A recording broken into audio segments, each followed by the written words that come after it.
Nicholas बेरूप की यह किताब बताती है कि कोई भी व्यक्ति बिना जटिल तरीकों, बिना रोजाना मार्केट देखने और बिना महंगी सलाहकार सेवाओं के भी जीरो से मिलियनेयर बन सकता है। यह किताब निवेश को कठिन नहीं बल्कि सरल और अनुशासित प्रक्रिया बताती है। प्रस्तावना: लेखक शुरुआत में बताते हैं कि वित्तीय उद्योग अक्सर निवेश को इतना कठिन बना देता है कि लोग डर जाते हैं, जबकि सच्चाई यह है कि सिर्फ कुछ आसान सिद्धांतों का पालन करके कोई भी इंसान वित्तीय स्वतंत्रता की ओर बढ़ सकता है। परिचय: सब खत्म हो जाएगा। निवेश करते समय सबसे बड़ा डर यही होता है कि बाजार कभी भी गिर सकता है और सब पैसा डूब जाएगा।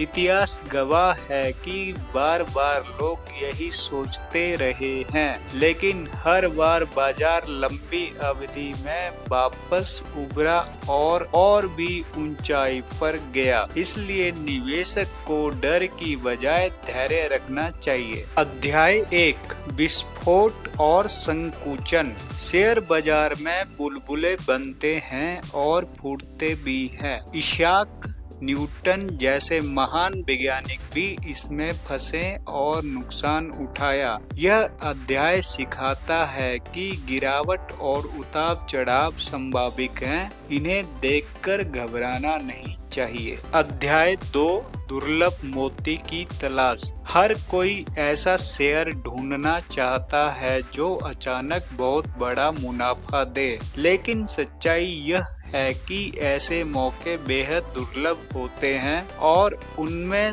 ज्यादा जोखिम होता है। सही रास्ता यह है कि हम एक विविध पोर्टफोलियो बनाएं जिसमें इंडेक्स फंड्स शामिल हो। अध्याय 3: हमारे हिस्से की कमाई। कंपनियों का मुनाफा अंततः निवेशकों तक पहुंचता है, लेकिन कई बार एक्टिव फंड मैनेजर और एडवाइजर भारी फीस ले लेते हैं और निवेशक का हिस्सा कम कर देते हैं। इसलिए लेखक कहते हैं कि हमें कम खर्च वाले फंड्स चुनने चाहिए ताकि हमें हमारा फेयर शेयर पूरा मिले। अध्याय 4: स्टॉक्स और बॉन्ड्स।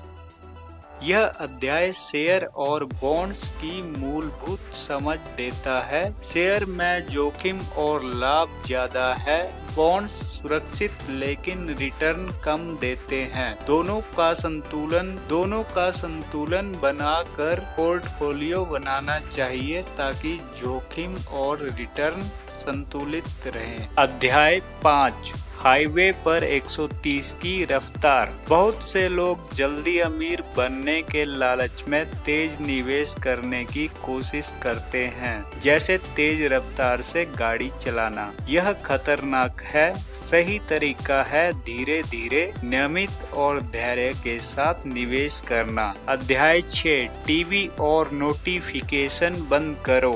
मीडिया और सोशल मीडिया रोजाना निवेशकों को डराने और लालच दिलाने वाली खबरें दिखाते हैं। इससे लोग गलत फैसले लेते हैं। निवेशक को शोरगुल से दूर रहकर सिर्फ अपनी योजना पर ध्यान देना चाहिए। अध्याय 7: गिरावट का जश्न मनाओ। बाजार जब नीचे आता है तो यह बुरा नहीं बल्कि अच्छा अवसर है। इस समय सबसे अच्छे शेयर फंड सस्ते दाम पर मिलते हैं। सही निवेशक गिरावट में घबराता नहीं बल्कि खुश होता है, क्योंकि उसे कम दाम में अधिक निवेश का मौका मिलता है। अध्याय 8: आत्म रक्षा गाइड। वित्तीय दुनिया में बहुत सारे लोग और कंपनियां सिर्फ अपनी कमाई बढ़ाना चाहती है। वे जटिल प्रोडक्ट और हाई फीस वाले फंड बेचते हैं। निवेशक को सावधान रहना चाहिए और हमेशा लो कॉस्ट इंडेक्स फंड्स या ETFs जैसे पारदर्शी और सस्ते विकल्प चुनने चाहिए। अध्याय 9, अपनी संपत्ति बढ़ाओ। धन बढ़ाने के लिए जरूरी है नियमित निवेश करना, डिविडेंड और मुनाफे को पुनः निवेश करना और लंबे समय तक टिके रहना। कंपाउंड इंटरेस्ट समय के साथ चमत्कार करता है। निष्कर्ष, गाय और शार्क। लेखक एक रूपक का इस्तेमाल करते हैं। हम अक्सर शार्क से डरते हैं, लेकिन असली ताकत गाय में होती है। निवेश का भी यही नियम है। जल्दी अमीर बनने की कोशिश मत करो, धीरे धीरे स्थिर और अनुशासित तरीके से निवेश करो। यही असली रास्ता है जीरो से मिलियनेयर बनने का। अंतिम संदेश, निवेश सरल रखो, हर महीने बचत करो और इंडेक्स फंड्स में निवेश करो। मीडिया और शोर से दूर रहो, गिरावट को अवसर समझो, लंबी अवधि तक टिके रहो, फीस और खर्च कम रखो। यही वह सूत्र है जो किसी भी इंसान को जीरो से मिलियनेयर बना सकता है। दोस्तों, अगर आपको यह वीडियो अच्छी लगी है तो इसको लाइक और शेयर करें और मेरे चैनल को सब्सक्राइब करें। तो मिलते हैं अगली वीडियो में एक नई किताब के साथ।